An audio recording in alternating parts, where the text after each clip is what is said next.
আজকের মিছিল যে আমাদের প্রোগ্রামটা এটা ছিল গত 9ই আগস্ট আমাদের দেশের স্বাধীনতা আন্দোলনে 1942-এ ভারত ছাড়ো আন্দোলন। সংযুক্ত কিষাণ মোর্চা ডাক দিয়েছিল গোটা দেশে ভারত ছাড়ো দিবসে আমরা কর্পোরেট ভারত ছাড়ো,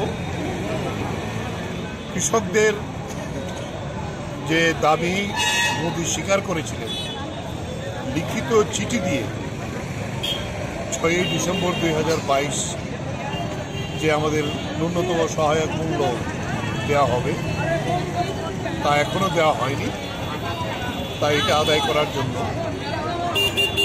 এবং আমাদের কৃষকদের যে ন্যূনতম যে দাবিগুলো আছে এই দাবিগুলো আদায়ে আবার আমরা এই সরকার আসার পরে পথে নামার সিদ্ধান্ত এই 9ই আগস্ট থেকে শুরু হয়েছে।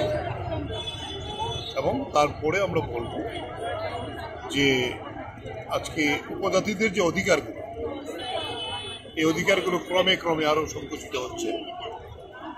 যে জমি দেওয়া হয়েছিল তাদেরকে ফরেস্ট রাইট অ্যাক্টের মধ্যে দিয়ে সেই জমি ছিনিয়ে নেওয়া যাচ্ছে মোদী সরকার। আমাদের রাজ্যের জন্য 125তম সংশোধনী যেটা আমাদের অটোনমাস এরিয়া ডিস্ট্রিক্ট কাউন্সিলকে আরও অধিক ক্ষমতা দেওয়া, এই সব কিছু মিলিয়েই আমরা মূলত কৃষক ক্ষেত মজুর জুনিয়া তাদের অধিকারের প্রশ্নে আজকে এই 9ই আগস্টে কর্পোরেট ভারত ছাড়ো, কর্পোরেট কৃষি ছাড়ো এই দাবি নিয়ে আমরা আজকে এই মিছিল 9 তারিখেরটা আমরা অন্য একটা কারণের জন্য স্থগিত রাখতে হয়েছে আজকে করছি। আমরা তার সঙ্গে যুক্ত আছি আগামীকাল স্বাধীনতা দিবস।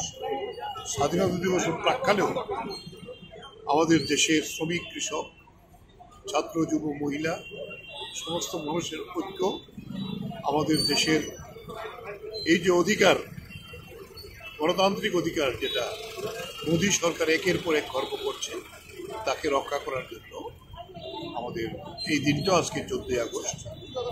সেইভাবেই আজকের এই মিছিল এবং